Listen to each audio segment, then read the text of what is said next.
आपको पता है ना पॉइंटिंग क्या होती है? तो हाँ एक मैम, बार जैसे ये नुक्के नुक्के रहते हैं ना। क्या चीज़? नुक्के, जैसे कि वो शेप देते हैं उनको, एक सेकंड बताती हूँ। प्लास्टर करते हैं तब। हाँ, प्लास्टर करते हैं। लास्ट जो ईंट की दीवार, वो लास्ट में वो दीवार खत्म हो जाती है, उसके बाद जो देना रहता है। नहीं नहीं नहीं, पॉइंटिंग अलग है।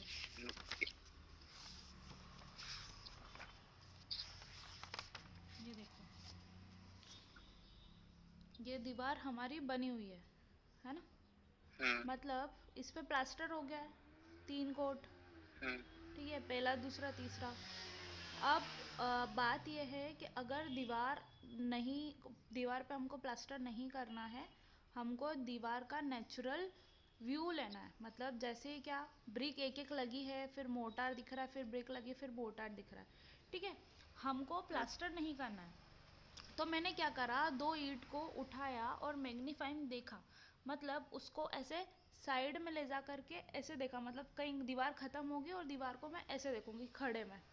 ठीक है, तो मैं क्या पाऊंगी, ऐसे ऐसी 2 ब्रिक जो कैसी लगी हुई है, बीच में मोटार भरी हुई। ठीक है, हम्म। मोटार बीच में प्लेस है और नीचे एक ब्रिक है। 2 ब्रिक को हम मोटार से ही चिपकाएंगे ना। हाँ मैम। देखो, ये हमारी पूरी दीवार है। ठीक है, एक ब्रिक यहाँ लगी, एक ब्रिक यहाँ लगी, एक ब्रिक यहाँ लगी, एक ब्रिक यहाँ लगी, ऐसे करते पूरी हमने दीवार खड़ी करी है। ठीक है, दीवार ऐसी खड़ी हम्म। हुई है। अब दीवारों को मैं यहाँ से देख रही हूँ। ठीक है, हम्म। यहाँ से देखूंगी तो एक ब्रिक ऐसी दिखेगी, उसके ऊपर एक ब्रिक दिखेगी। ठीक है, और बीच में क्या दिखेगा, 2 ब्रिक के बीच में मोटार मसाला, है ना? तो ये हाँ 2 मैम। ब्रिक को उठा करके मैं यहाँ पर देखती हूँ। ठीक है, ये 2 ब्रिक को उठा करके मैंने यहाँ रखा। मतलब एक्चुअल में दीवार कैसी है, ऐसी खड़ी हुई है और इधर की साइड से फेसिंग है दीवार की। ठीक है, आ रही है बात हम्म। समझ में क्या? मतलब हाँ। देखो, ये दीवार है अपनी, इसको मैं यहाँ साइड से देख रही हूँ। तो यहाँ साइड से एक ईंट ये बनी हुई है, फिर मसाला भरा है, फिर एक ईंट बनी हुई है। ठीक है, तो ऐसे समझना कि दीवार को मैं साइड से देख रही हूँ, साइड एंगल से। देखो, ये दीवार है, दीवार की साइड से देख रही हूँ। ये दीवार बनी हुई है, इसके मैं इधर साइड से देख रही हूँ। ठीक है, साइड से देखूंगी तो मेरे को क्या दिखेगी, दो ईंटों की वो दिखेगी, जुड़ाई दिखेगी। तो हम क्या देखेंगे कि बीच में हमारा ओल्ड मोटार भरा होगा, जिससे वो ईंटें चिपकी हुई होगी।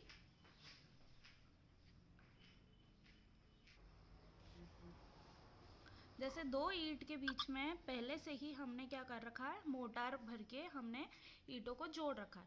मतलब पॉइंटिंग मैं समझा रही हूँ, पॉइंटिंग कब करते हैं, जब हमको प्लास्टर नहीं करना है।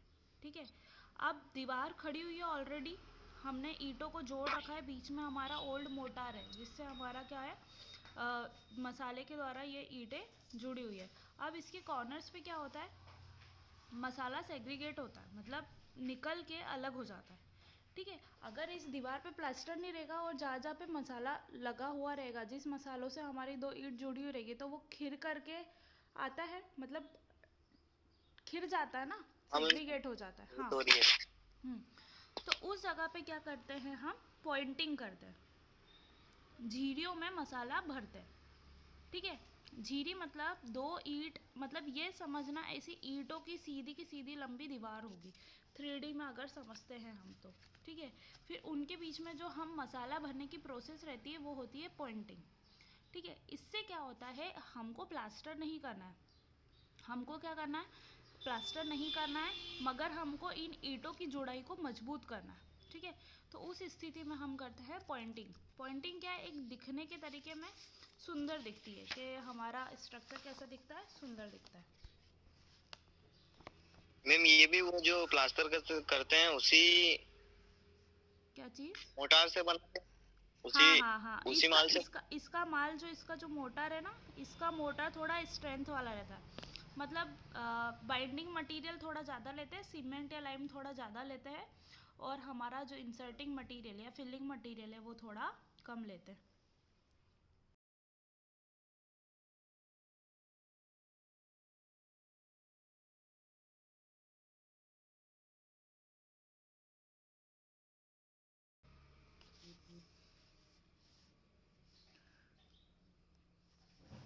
उदाहरण के लिए हम वो 1:3 का यूज करते होंगे उसमें।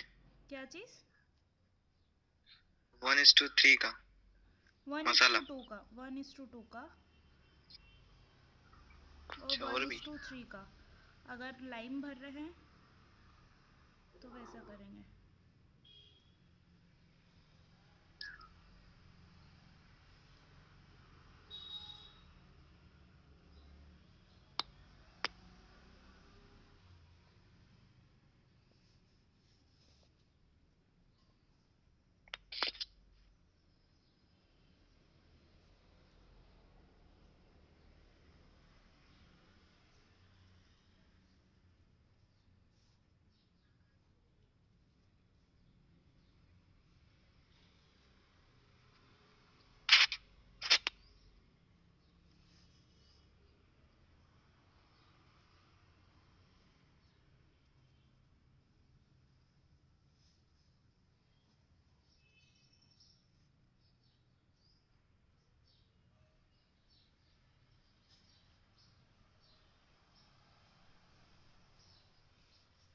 देखो अभी दिख रहा है, थोड़ा 3D जैसा दिख रहा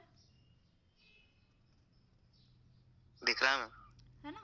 मतलब ये दीवार है, इधर की साइड फेस है और इधर हम साइड से देख रहे हैं, है ना? मतलब ये लगातार ऐसी ईंटें लगी होगी, कोई सी भी दीवार बनी होगी तो, है ना? हमको इसका साइड भी दिख रहा है, इसका फ्रंट भी दिख रहा है। अब तुम जब ये ईंटों की दीवार बनाओगे तो यहाँ पर मसाले उपस्थित होगा, मसाले से इसकी भरी होगी कुछ ना कुछ अंदर, तभी ये चिपकी होंगी सारी ईंटें। ठीक है, ये ऐसे खड़े में मसाला रहता है बीच में ना। मतलब मैं एक हाँ मैम। फेस दिखा रही हूँ, नॉर्मल हमारी सिंगल एक ईंट की दीवारों का उदाहरण लेकर के समझा रही हूँ। भले इसके पीछे आप कोई सा भी बॉन्ड हो या कोई सा भी बॉन्ड नहीं हो, या सिंगल हो, फ्लेमिश बॉन्ड हो, इंग्लिश बॉन्ड हो, बॉन्ड कोई सा भी हो सकता है। बॉन्ड मतलब ईंटों की किस प्रकार से जुड़ाई हमने करी है, बॉन्ड समझ में आते हैं ना, आप थे ना लेक्चर में बॉन्ड के? हाँ मैम, इंग्लिश लिए। Bond, Flemish bond, stretcher bond, है ना? अब क्या देख रहे हैं हम, ये ईंट कैसी मसाला भर के जुड़ी हुई है पहले से। अब या तो हम क्या करेंगे, ये दीवार हमारी रेडी है, अब या तो हम प्लास्टर करेंगे, है ना? अब अगर प्लास्टर नहीं करना है अपन को तो हम क्या करें, क्योंकि ये ईंट तो वीक नेचर की होती है। वीक क्यों? क्योंकि इसके जॉइंट्स में इतना पावर नहीं है कि ये लोड सह पाए। ठीक है, लोड जैसे आपने अगर देखा होगा, सिर्फ और सिर्फ हमारी ईंट और मसाले की दीवार अगर बनी हुई है तो आप इस पर एक मुक्का मारोगे या थोड़ा सा लोड लगाओगे तो ये दीवार हिलती है और गिर भी जाती है। गिरेगी, ईंट नहीं टूटेगी, ना मसाला कोई टूटेगा, मसाले की जगह से ईंट अलग हो जाएगी। टूट फूट कुछ नहीं होगी हाँ। क्योंकि उतना लोड हो जाएगा। बस मसाले की साइड से जो जुड़ाई होती है ना वो अलग हो जाएगी। वो क्यों होती है? क्योंकि जो हमारे जॉइंट्स रहते हैं, कोई सा भी जॉइंट हो, किसी भी जगह पे कोई भी जॉइंट आए, चाहे लकड़ी के फर्नीचर में कोई जॉइंट आए, चाहे आरसीसी के मेंबर में कोई जॉइंट आए, चाहे स्टील के मेंबर में कोई जॉइंट आए, वेल्डिंग आए, चाहे बोल्टिंग आए, तो हमेशा हमारा स्ट्रक्चर कहाँ से वीक होता है? कोई सा भी स्ट्रक्चर हो, स्ट्रक्चर वीक होता है जॉइंट से, जिसमें हम जॉइंट लगा करके बनाते हैं। ठीक है, अब आप बोल रहे हो कि आपको प्लास्टर नहीं करना है, मतलब ईंट का ऐसा नेचुरल दिखना आपको चाहिए, प्लास्टर नहीं करोगे आप, तो क्या करें, क्योंकि हमको इनके जॉइंट्स को मजबूत बनाना है। ठीक है, तो उस स्थिति में मैं क्या करती हूँ, इन दो ईंट को मैग्नीफाइंग ग्लास से, उदाहरण के लिए मैं आपको यहाँ बना के बताती हूँ, ये हमारी ऊपर वाली ईंट और ये हमारी नीचे वाली ईंट। ठीक है, इधर की साइड से हम देख रहे हैं तो हमारी इधर की साइड से देखेंगे कि कम से कम इतना मसाला हमारा पुराना भरा हुआ है जो पहले से, तो इसको क्या बोलेंगे हम, पुराना मोटार या फिर ओल्ड मोटार। ठीक है, अब रही बात उल्टा हम, मोटा। हाँ, रही बात हम इधर की साइड पे, सारी पूरी दीवार पे, ठीक है, इधर की साइड पे कैसे मजबूती देंगे, तो टर्म आता है हमारा पॉइंटिंग। ठीक है, पॉइंटिंग क्या चीज़ होती है, अलग अलग प्रकार से इन जॉइंट को भरना। ठीक है, अब पहला तो होता है कि मैं इन दोनों ईंट का लेवल मिला दूँ और यहाँ पे ऐसा मसाला भर दूँ। ठीक है, मैं इसको थोड़ा बाहर निकलता हुआ बना रही हूँ ताकि आपको क्लियर रहे कि इतना इतना हिस्सा पॉइंटिंग है। ठीक है, मतलब रहेगा ये यहाँ से पूरा लेवल इनका सेम रहेगा, ईंट का और मसाले का। तो क्या होता है, पॉइंटिंग को क्या करते हैं हम, जो मटेरियल बनाते हैं, ठीक है, वो थोड़ा ज़्यादा स्ट्रेंथ का बनाते हैं। अगर हम लाइम का बना रहे हैं तो 1:2 का बनाएंगे, ठीक है, लाइम का बना रहे टू। तो मतलब इतना हमारा लाइम और इतना हमारा बाइंड फिलर मटेरियल मतलब सैंड जो भी है, ठीक है। सीमेंट का बना रहे तो 1:3 का बनाएंगे, ठीक है, मतलब 1 पार्ट सीमेंट का 3 पार्ट रेती का, ठीक है। तो अब क्या कर रहे हैं हम, सिर्फ और सिर्फ इनके जॉइंट्स पे फिल कर रहे हैं। तो फिल करने की प्रोसेस क्या होती है, हम ट्रॉवेल में मसाला लेंगे, यहाँ पे फिल करेंगे और इसको प्रेस करते हुए भरेंगे, करनी से प्रेस करेंगे, मतलब जितना मसाला आप ठूस सकते हो इसमें तो ठूस दोगे। फिर क्या करोगे, जैसे मसाला कुछ ऐसा बाहर निकलता हुआ रहेगा तो आप इसका लेवल मिला करके इसको क्या कर दोगे, प्लेन कर दोगे, ठीक है। बात समझ में आई, मतलब ईंट हमको वैसी दिखेगी, बस हमको जॉइंट्स पे क्या रहेगा, हमको हम क्या कर देंगे, उसकी पॉइंटिंग कर देंगे। तो ये टर्म होती है हमारी पॉइंटिंग, ठीक है। अब अलग अलग प्रकार की पॉइंटिंग होती है। पहला हमारी फ्लश पॉइंटिंग, देखो अभी मैंने इस साइड से बताया ना, इसको इधर साइड से इसको विजुअलाइज करना, ठीक है। इधर की साइड में पॉइंटिंग करी हुई है, ये पुराना मोटार भरा हुआ है, 2 ईंट के बीच में पुराना मोटार भरा है। अगर हमने पूरा प्लेन करके इसकी इतने इतने में फिलिंग करी है पॉइंटिंग की, मतलब इसका आगे का मुहाना प्लेन रखा है, तो हम क्या बोलेंगे इसको, फ्लश पॉइंटिंग, ठीक है। अब आगे देख रहे, हाँ, रिसेस्ड पॉइंटिंग, मतलब हमने क्या करा है, यहाँ पर से थोड़ी सी गैपिंग छोड़ी है और अंदर अंदर के साइड में मसाला भरा है, मतलब थोड़ी सी झीरी हमने खुली छोड़ दी। हाँ, ऐसा ये जगह, थोड़ी सी जगह क्यों छोड़ी मैं? ये ये इसलिए छोड़ी है,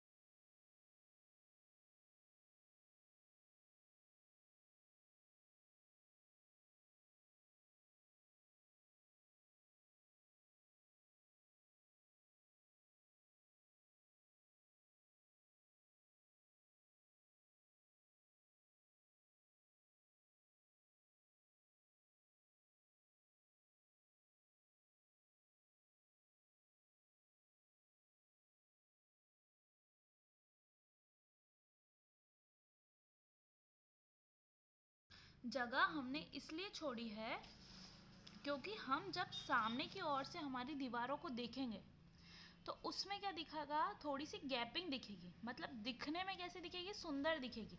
आपने कहीं वॉलपेपर देखे होंगे, वॉलपेपर मतलब एज इट इज़ हम खरीद के लाते हैं, पेपर के फॉर्मेट में स्टिकर्स टाइप रहते हैं और वॉल पे चिपका देते हैं, तो वैसा हमको डिज़ाइन दिखता।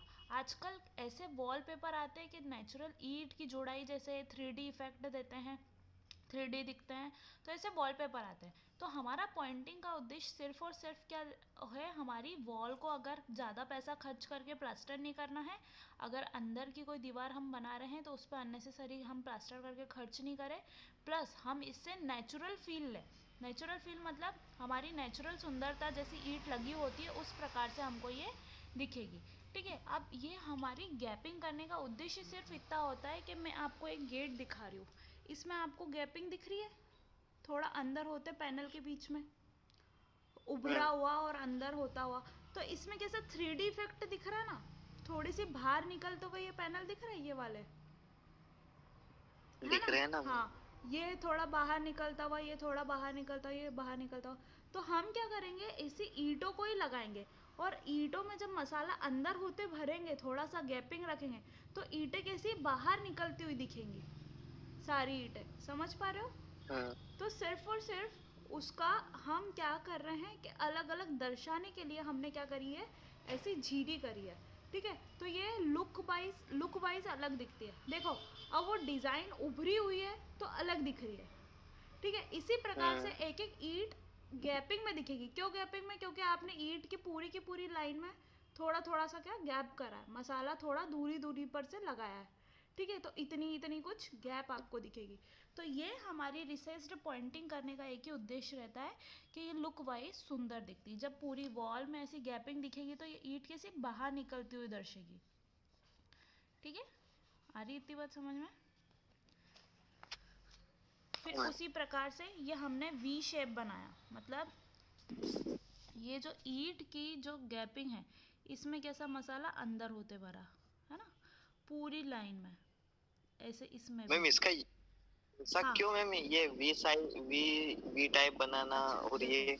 ये ऐसा इसलिए क्योंकि हम जो पॉइंटिंग करते हैं उसका पहला मुद्दा ये रहता है कि पहली बात तो ये हम पॉइंटिंग क्यों कर रहे हैं, दोनों में डिफरेंस, प्लास्टर और पॉइंटिंग दोनों एक ही मसाले से होती है। प्लास्टर पूरी की पूरी वॉल पे करते हैं, 3 कोट करते हैं, ठीक है। अब हाँ। दूसरी चीज़ पॉइंटिंग हमने क्यों करी, पॉइंटिंग का मतलब है अगर हमको ऐसा कोई दीवार बनानी है जहाँ पे अननेसेसरी हमको प्लास्टर का खर्च नहीं करना है, अंदर की साइड की वॉल है, मतलब एटमॉस्फेयर में ज़्यादा एक्सपोज नहीं हो रही है, बाहरी रूप से कोई किसी तरह का नुकसान अगर नहीं होना है, तो हमने क्या करा, उसका पॉइंटिंग कर दिया। पॉइंटिंग करने से क्या हमको नेचुरल लुक मिल रहा है, हमको दीवार बनाई है, मैंने दीवार बनाऊंगी, उसके बाद पहला कोट करूंगी जिसको रेंडरिंग कोट बोलते हैं, या फिर रेंडरिंग कोट, या फिर क्या बोलते हैं पहले कोट को, रेंडरिंग या अंडर कोट, ठीक है।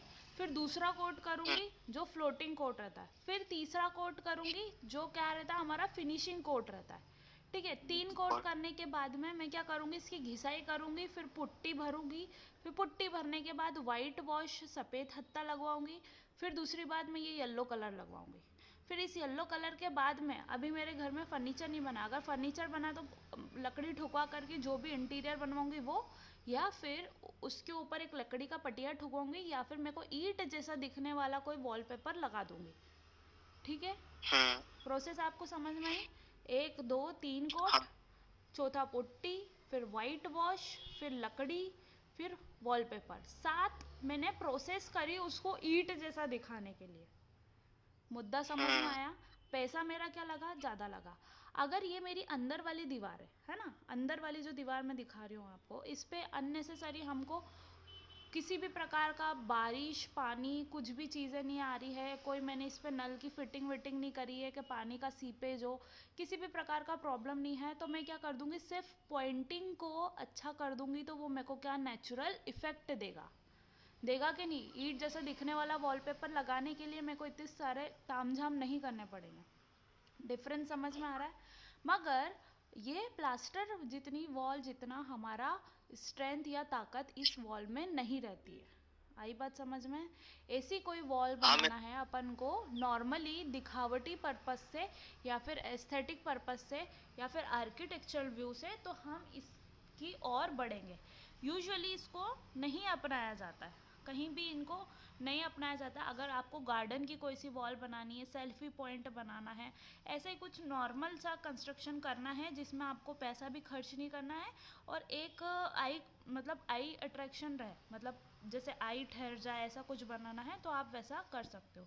वो इसके ये सब डिज़ाइंस हम इसलिए दे रहे हैं क्योंकि जब पूरी वॉल पे हमको ऐसे डिज़ाइंस मिलती है तो उस वॉल का लुक अलग आता है। आई बात समझ में। हाँ। देखो एक बार मैं बता देती हूँ पढ़ के। Pointing is the process finishing mortar joint only to make surface water tight. सिर्फ और सिर्फ हम क्या करते हैं, जो हमारे दोनों ईंट के बीच में से जो मसाला बिखर रहा है उसको हमने लॉक करा और वाटर टाइट करा, मतलब हमने एक्स्ट्रा स्ट्रेंथ का मसाला बना करके इनके जॉइंट्स जहाँ से रेती खिर रही थी वहाँ पर ले जा करके पैक कर दिया, ठीक है। Masonry block are expose rather than hidden as in case of plastering, ठीक है। हमारे जो मेसनरी ब्लॉक्स है, प्लास्टर के केस में, अभी ये मेरे इस वॉल पे प्लास्टर हो गया, अभी मेरे को नहीं मालूम है कि ईंट की बनी है कि कोई कंक्रीट ब्लॉक लगा है, कि कोई फ्लाइश की ब्रिक लगी है, या फिर कोई सी कलर ब्रिक लगी है, या कैल्शियम सिलिकेट ब्रिक लगी है, मेरे को कुछ भी आइडिया नहीं है। प्लास्टर के बाद में मेरे को कुछ हाँ। भी पता नहीं पड़ेगा कि अंदर क्या चीज़ लगी है उसमें, वो दीवार किस हिसाब से बनी हुई है, ठीक है। मगर अगर मैं पॉइंटिंग करती हूँ तो मुझे उसका पता रहेगा कि किस प्रकार के हमने ब्लॉक्स बना करके लगाए हैं। A number of times the external surface of wall are exposed if good stone are used for masonry.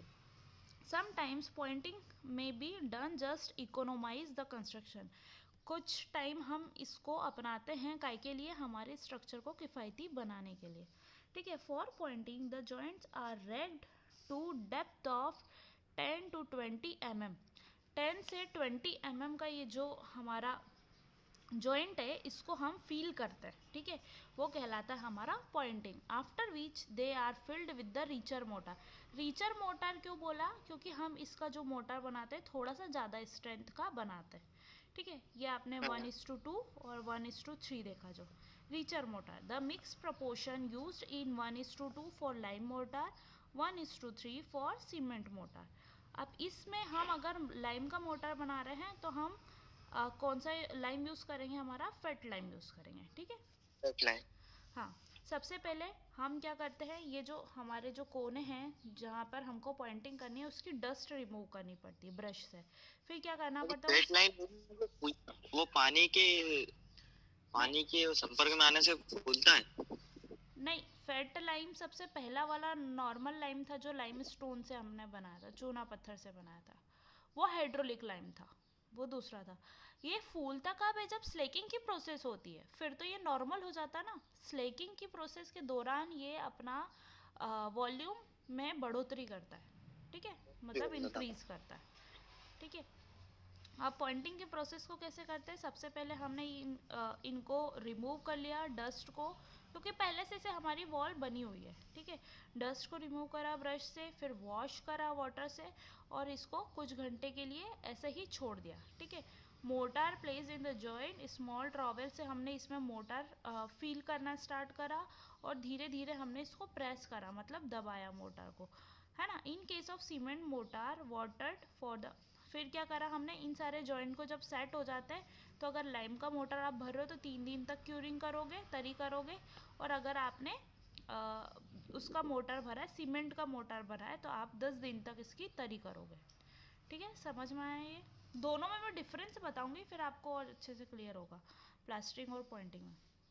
फिर फ्लश पॉइंट होता है, रिसेस्ड पॉइंटिंग होता है, वी पॉइंटिंग होता है, वेदर्ड पॉइंटिंग होता है, रबर्ड पॉइंटिंग होता है, बेडेड पॉइंटिंग होता है, स्ट्रक पॉइंटिंग होता है, टक पॉइंटिंग होता है, ठीक है। ये सारे पॉइंट, मतलब ये हमारा फ्लश पॉइंटिंग है जिसमें हमने इसका कोना और ईंटों का बिल्कुल मिला दिया। में कर दिया था। क्या चीज़?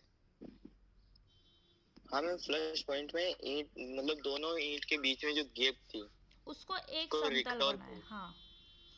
एक अब ही लेवल में कर दिया हाँ, उसको। इसमें हमने रिसेस्ड में क्या करा, अंदर दबाते हुए और थोड़ी सी गैपिंग रखी, ठीक है। वी पॉइंटिंग में क्या करा हमने, ऐसा वी आकार का पॉइंटिंग बनाया। दिया उसको। अब ये हमारा वेदर्ड पॉइंटिंग में हमने क्या, बाहर निकलता हुआ वी बना दिया, उल्टा वी बना दिया मतलब। अब हमारी रब्ड पॉइंटिंग में क्या करा हमने, यू टाइप हमारा कप शेप बनाया। बेडेड पॉइंटिंग में क्या करा हमने, उल्टा टाइप का यू बनाया, मतलब थोड़ा सा प्रोजेक्टेड यू बनाया। अब ये स्ट्रक पॉइंटिंग में क्या करा हमने, इंक्लाइन टाइप का शेप बनाया, मतलब ऊपर से अंदर दबा हुआ, ठीक है, अंदर घुसा हुआ, तो स्ट्रक थी। अब ये ट्रक पॉइंटिंग में क्या करेंगे हम, छोटा सा एक प्रोजेक्शन बाहर निकलता हुआ बनाएंगे, ठीक है, बाहर निकलता हुआ, नॉर्मल सा थोड़ा सा बाहर निकलता हुआ, मतलब हमारी दीवार अगर हम देखेंगे कि तो पूरी ईंटों के द्वारा थोड़ा सा बाहर निकलता हुआ हम पॉइंटिंग बनाएंगे। तो कैसा रहता है ये, इतना सा बाहर निकलता हुआ पॉइंटिंग बनाएंगे जिसको हम वाइट सीमेंट से या कलर्ड सीमेंट से कुछ से भी बना सकते हैं, ठीक है। ये सब शेप हमको दिखने, सिर्फ और सिर्फ हम दिखने के कारण इतने सारे शेप दे सकते हैं पॉइंटिंग में, ठीक है। शेप के बारे में थोड़ा सा देख लेते हैं। फ्लश पॉइंटिंग जनरली अडॉप्टेड, मतलब ये एक जैसी पॉइंटिंग को हम जनरली इसको अडॉप्ट करते हैं क्योंकि इसमें क्या होता है, डस्ट जमा नहीं होती, यहाँ कहीं जगह नहीं है कि डस्ट आकर के जमा हो जाए, ठीक है। मगर इस वाले पॉइंटिंग में कैसा है, डस्ट आकर के यहाँ जमा हो जाएगी, ठीक है। और वाटर, मतलब डस्ट या वाटर का कलेक्शन इधर नहीं होगा, and it is easy to finish. और इसको बनाने में भी ऐसा नहीं है कि मसाला फील करा और सीधा सीधा खींच दिया। अब इसमें हर एक ब्रिक के बीच में हमको इतना गैपिंग मेंटेन करना पड़ेगा, मतलब उतना ही प्रॉपर बनना चाहिए, ना कम ना ज़्यादा, मतलब जितना फिनिशिंग से अपन बनाएंगे उतना ही ज़्यादा वो होगा। तो क्या बोल रहे हैं, recessed pointing gives a very attractive appearance. ये वाला जो है अंदर जो थोड़ा सा घुसाता हुआ हम रिसेस्ड पॉइंटिंग बना रहे हैं वो कैसा रहता है, अट्रैक्टिव रहता है अपीयरेंस में, बट हैज़ अ डिसएडवांटेज, मगर इसके कुछ डिसएडवांटेज है, मतलब कुछ ना कुछ प्रॉब्लम है इसमें। कि क्या प्रॉब्लम है, it allowing the dust to accumulate, यहाँ पर आकर के डस्ट का कलेक्शन हो जाता है, जम जाता है थोड़े टाइम बाद, ठीक है। V pointing and weathered pointing are give good appearance, ये वाला जो वी है और ऐसा वेदर्ड है, ये अच्छा अपीयरेंस तो देते हैं, मगर क्या है, बनाने में बहुत ही डिफ़िकल्ट है, ठीक है। हाँ to improve the appearance and semi notches is made, फिर और हमको कुछ सुंदर बनाना है तो हमने क्या बनाया, सेमी सर्कुलर नॉच बनाया, ठीक है। ये कैसा बनाया हमने, सेमी सर्कुलर नॉच, और इसी नॉच को थोड़ा सा प्रोजेक्टेड बाहर निकलता हुआ बनाएंगे, तो ये क्या हो जाएगा हमारा बिडेड पॉइंटिंग, ठीक है। तो बिडेड। हाँ, this type of finishing called beaded pointing. Struck pointing is good in appearance, ये जो हमारा स्ट्रक पॉइंटिंग है ये अच्छा लगता है, अपीयरेंस में गुड रहता है। और from tuck pointing groove of 5 mm with depth 3 mm is made in joint and trucked while white cement and putty with the projection of 3 mm। फिर हम वहीं देखते हैं ट्रक पॉइंटिंग जो बनाएंगे हम, कैसा 5 mm इसको चौड़ा बनाएंगे और 3 mm गहरा बनाएंगे, ऐसा निकलता हुआ हम प्रोजेक्टेड बना देंगे, जिसको हम वाइट सीमेंट से पुट्टी कर देंगे। आई बात समझ में? तो ये थी हमारी पॉइंटिंग। अब दोनों में मैं अंतर आपको एक बार शॉर्ट में बता देती हूँ। प्लास्टरिंग क्या होती है हमारी और पॉइंटिंग क्या होती है, ठीक है। प्लास्टरिंग, अगर ये मेरी पूरी दीवार है तो मैं पूरी सरफेस पे मैं प्लास्टरिंग करूँगी, है ना। जहाँ ईंट होगी वहाँ भी, जहाँ बीच में गैप होगा वहाँ भी, फिर अगली ईंट होगी, तो ऐसे करते इसमें बहुत सारी ईंटों की लाइन होगी और बहुत सारी मोटर की लाइन होगी, जिसके अंदर बीच बीच में मोटर भरी रहेगी। तो हमारा प्लास्टर पूरी सरफेस पे होता है वॉल की। वहीं पॉइंटिंग कहाँ होती है, सिर्फ और सिर्फ हमारी जॉइंट पे होती है। समझ में आई? उसमें ईंट एज इट इज़ हमारी दिखती है, ठीक है। ये डिफरेंस समझ में आया, अंतर। दूसरा पॉइंट लेते हैं, हम प्लास्टरिंग जब करते हैं तो 1, 2 और 3 कोट करते हैं, ठीक है। पॉइंटिंग में ऐसा कुछ नहीं होता है, सिर्फ और सिर्फ हम जॉइंट में अलग अलग शेप के द्वारा इनकी पॉइंटिंग कर देते हैं, ठीक है। और 3 कोट कौन कौन से करते हैं हम, उसमें पहला कोट हमारा जो अंडर कोट देते हैं, दूसरा कोट जो फ्लोटिंग कोट देते हैं, और तीसरा हम फिनिशिंग कोट करते हैं, ठीक है। इस हिसाब से उनकी विड्थ क्या होती है, प्लास्टर वाली वॉल की जो चौड़ाई होती है वो ज़्यादा मोटी होती है, मगर वहीं हम देखते हैं पॉइंटिंग वाली वॉल में चौड़ाई ज़्यादा नहीं होती है। क्यों? क्योंकि सिर्फ और सिर्फ ये जॉइंट्स पे होती है, ठीक है। चौथा पॉइंट देखते हैं कि हम जब 1, 2, 3, 4 3 कोट कर रहे हैं तो हमारी इकोनॉमी मतलब किफ़ायती थोड़ा हमको वो कम पड़ेगी, प्लास्टर वाली वॉल। ये वाली वॉल हमको पैसे में थोड़ी सस्ती पड़ेगी, ठीक है। आई बात समझ में? अगला पॉइंट देखते हैं हम, चूँकि उसमें 3 कोट होते हैं तो हमारी वॉल की जो मजबूती है वो ज़्यादा होती है, ठीक है। वो ईंटों की और मोटार की दीवार से ज़्यादा मजबूत होगी क्योंकि उसमें 3 कोट है। मगर वहीं हम इस वॉल का कंपैरिजन करें तो ये वाली वॉल हमारी मजबूत नहीं रहेगी, जितना ईंट और मोटार का जो स्ट्रेंथ रहेगा उतना ही इसमें स्ट्रेंथ रहेगा।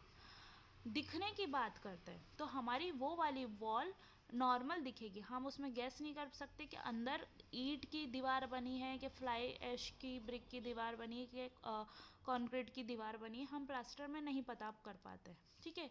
वहीं हम इस वाली पॉइंटिंग वाली दीवारों में ये पता लगाना आसान रहता है कि हमारी अंदर का मटेरियल क्या लगा हुआ है, क्योंकि सब एक्सपोज रहता है, ठीक है। दिखने की बात करते हैं तो वो कैसी दिखेगी, प्लेन दिखेगी, उसमें कोई फिनिशिंग नहीं दिखेगी, ठीक है। वहीं इन पॉइंटिंग की बात करते हैं तो इससे हमारी दीवारें कैसी थोड़ी सुंदर और अट्रैक्टिव दिखेगी, आकर्षित दिखेगी, ठीक है। अगला पॉइंट देखते हैं हम कि हमको ये हम कहाँ बना सकते हैं, ये हम सिर्फ ऐसी जगह पर बना सकते हैं जहाँ पर कोई लोड नहीं लगे, किसी भी प्रकार से वो एटमॉस्फेयर से खुला नहीं रहे, वहाँ पर अगर हम ऐसी दीवारें बनाते हैं तो ये हमारे लिए उत्तम है।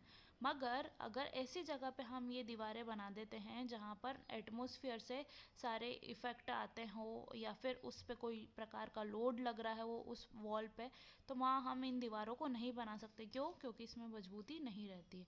वहीं हम प्लास्टरिंग वाली दीवार को कहीं भी बना सकते हैं, ठीक है। आई बात समझ में नहीं, ये अंतर? जो शेप देते हैं अपन, क्या?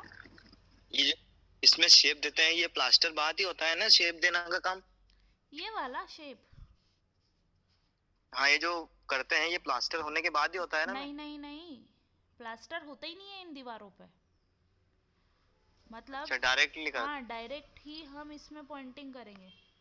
वही तो चीज़ बता रही हूँ मैं। मतलब इसमें प्लास्टर नहीं होगा, इन दीवारों पे सिर्फ हमारा पॉइंटिंग होगी, इसमें प्लास्टर नहीं होगा। ठीक है, ये ऐसी दिखेगी नेचुरल, जैसी दिखती है रियल फील और नेचुरल फील हमको इसमें मिलेगा। मतलब जैसे ईंट है तो ईंट दिख रही है, बस हमने क्या कर दिया, जो ईंटों का जो जॉइंट है उनको थोड़े मजबूत बना दिया। ठीक है, पॉइंटिंग से हम वही करते हैं कि ये जो जॉइंट है, क्योंकि हमारी ईंट नहीं गिरेगी या ना ईंट टूटेगी, हमारी क्या होगा, जॉइंट से ईंट अलग हो जाएगी अगर किसी प्रकार का लोड आएगा। तो इसीलिए हम सिर्फ पॉइंटिंग करते हैं, ये ज़्यादा एडॉप्ट नहीं की जाती है, प्लास्टर ही हमारा एडॉप्ट किया जाता है। ठीक है, नॉर्मल प्लास्टर ही तौर पे करते मैम हैं। प्लास्टर ही यूज होता है। हाँ, प्लास्टर ही प्लास्टर ही यूज होता अधिकांश है। हाँ, ये तो सिर्फ मतलब ऐसा है कि अगर हमको अननेसेसरी पैसा खर्च नहीं करना है, कोई ऐसी वॉल है जिसको हम नॉर्मल वो बना रहे हैं। एक और पॉइंट आप इसमें लिख सकते हो, इसमें थर्मल थर्मल कैरेक्टरिस्टिक्स इस वॉल में नहीं होगी। ठीक है, ये ज़्यादा ना तो ठंडी भी नहीं रोक पाएगी, सर्दी भी नहीं रोक पाएगी। ठीक है, मतलब ये वॉल कैसी रहेगी, साउंड भी नहीं रोक पाएगी। मतलब अगर हमने इसको बनाया तो साउंड का एक्यूमुलेशन भी होगा। मतलब जो ध्वनि है इस वॉल में से पास हो जाएगी। प्लास्टर वाली वॉल कैसी रहती है, डेंस हो जाती है, मतलब उसके ऊपर परत दर परत चढ़ती है, तो वॉल भी क्या हो जाती है, मोटी हो जाती है। तो वो एक अच्छे स्ट्रेंथ वाली वॉल हम उसको कह सकते हैं। आई बात समझ में? यूज।